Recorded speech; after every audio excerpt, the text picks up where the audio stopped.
Labdien, sveicinu jūs janvāra mēneša jau noslēdzošajā nedēļā, jau tūlīt klāt februāris. Ziema šogad silta, sniega var teikt nav, bet atkal citas problēmas, grūti izbraucamie ceļi.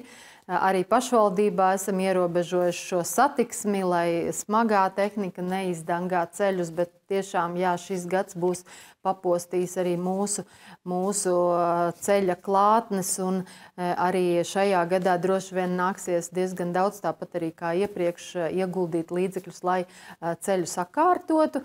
Ceļus sakārtot arī pagājušā gadā izvērtējot ceļa fonda finansējumu, ir jāsaka, ka daudz ir ieguldīts arī tieši pagastu teritoriju ceļos, cik jau mēs to arī pašvaldību varam atļauties. Valsts gan nav palielinājusi ceļa fonda līdzekļu apjomu, tas pat ir nedaudz šajā gadā samazinājies, bet plānosim arī operatīvi, kā saka, un lietderīgi šos līdzekļus izmantot. Runājot par šo nedēļu, daudz esam stāstījuši par dažādām sabiedrības iesaistes formām, kā vairāk cilvēkus iesaistīt pašvaldības darbā, un arī paldies jums, ka jūs tiešām dodat savu palīdzību un artavu gan dažādās iedzīvotāju tikšanās reizēs, gan arī tikko noslēdzās arī balsojums par populārākajām fotogrāfijām, vēsturiskajām bildēm, kuras jūs gribat redzēt uz atjaunojamā Līvānu gājēju tilta teritorijas. Tā ka paldies, tiešām ir arī ļoti daudz attēlu, kas ir tādi ārkārtīgi bijuši populāri šobrīd, apkopos šos te rezultātus. Bet runājot par līdzdalību, šobrīd arī domas sēžu lēmumu šajā skaitā ir lēmums par jauniešu brīvprātīgā darba vadlīniju izstrādi Līvānu pašvaldībā. Arī tas ir veids, kā vairāk tieši jaunos cilvēkus iesaistīt lēmumu pieņemšanā, pasākumu organizēšanā, dažādās sabiedriskās aktivitātēs. Un brīvprātīgais darbs ir viena no lietām, kas visur Eiropā ir populāra un zināma, un arī Latvijā. Tā ir jau diezgan ierasta lieta, bet šobrīd Jauniešu centrs Kvartāls, kas ir arī koordinators jauniešu brīvprātīgajam darbam, grib šo sistēmu sakārtot, lai jaunieši tiešām varētu šo brīvprātīgā darba pieredzi dokumentēt un pēc tam arī pievienot gan saviem CV, kaut kur stājoties vai meklējot pirmo darbu, pirmo pieredzi. Tas ir labs tāds arī impulss, ka šie jaunie cilvēki jau ir darbojušies savā novadā un snieguši palīdzīgu roku gan novada iestādēm, jo iespēju ir ļoti daudz. Un, kā jūs arī redzat, gan pilsētas svētkos, gan kādos lielos sporta pasākumos, kultūras aktivitātēs ļoti bieži neiztikt bez brīvprātīgajiem cilvēkiem. Un ne tikai valsts mērogā, kas ir lieli varbūt dziesmu svētki vai šāda veida pasākumi, bet arī novadā. Un tāpēc šobrīd būs arī sakārtot šī sistēma. Jauniešiem būs noslēgti līgumi.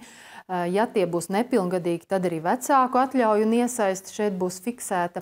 Un bērni varēs šīs brīvprātīgā darba stundas tiešām uzskaitīt un tālāk jau arī kaut kur iesniegt pēc tam jau kā pirmo savu pieredzi. Jo bieži vien jauniešiem ir grūti atrast darbu tieši tāpēc, ka nav šīs pirmās pieredzes. Un tādā veidā veicināsim, lai arī Līvānu jaunieši varētu šo iespēju izmantot. Tālāk varbūt vairāk tieši par tādām aktivitātēm, kas ir saistītas ar kultūru un sportu, jo mums iedzīvotāji jautāja, kur tad Līvānos var noskatīties jau nominēto Oskaram šo te animācijas filmu Straume. Jā, to var darīt un varēs izdarīt arī Līvānos, un tas ir šo piektdienu Līvānu kultūras centrā būs Straumes seanss. Tātad nenokavējiet piektdien, 31. janvārī, 18. Dienu iepriekš arī Turku Sajieta namā, ceturtdienas vakarā, 7. Citos pagastos arī šī filma jau ir rādīta, bet, protams, lielākas iespējas, lielāka zāle ir tieši Līvānu kultūras centrā. Tātad piektdien, 18. Tāpat arī sportisti ir ļoti aktīvi šobrīd, sezona rīt, arī basketbolistiem mājas spēle šo piektdienu, 30. janvārī, 20. Līvānu pirmās vidusskolas sporta zālē, un mūsu juniori sacensties ar Madonas jaunajiem basketbolistiem, tā ka turēsim īkšķus.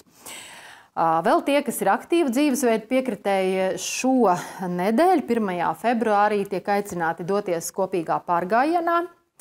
Arvien populārāks kļūst šādas iniciatīvas, un arī Līvānos tādas tiek rīkotas. Pārgājiena garums 14 km, tātad izvērtējot savas spējas no Kazuļiem līdz Krivokiem.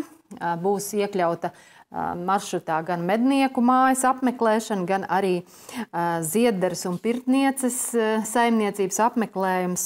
Tā kā tiem, kam interesē šāds aktivitātes, aicinu zvanīt un pieteikties pa tālruni 29 32 4 115. 1. februārī pārgājienā. Lūk, tad šajā nedēļas nogalē arī sveču liešanas meistarklasi piedāvā mūsu jauniešu centrs Kvartāls. Tātad arī jauniešiem tiek rādīts tādas senas lietas, kas tiešām var būt arī interesants un noderīgs jaunai paudzei. Tā ka šajā nedēļā, 3. februārī, sveču liešanas pasākums 17. Un jau runājot par nākamo nedēļu, 7. februārī mūsu novadniece, arī Līvānu goda pilsone, Maija Kulakova, būs sastopama Jersikā, Jersikas tautas namā, un viņa dalīsies meistarklasē, stāstīs par to, kāda ir galda kultūra, ko varam mācīties šajā jomā. Tāds izglītojošs pasākums, ko organizē mūsu Jersikas tautas nams.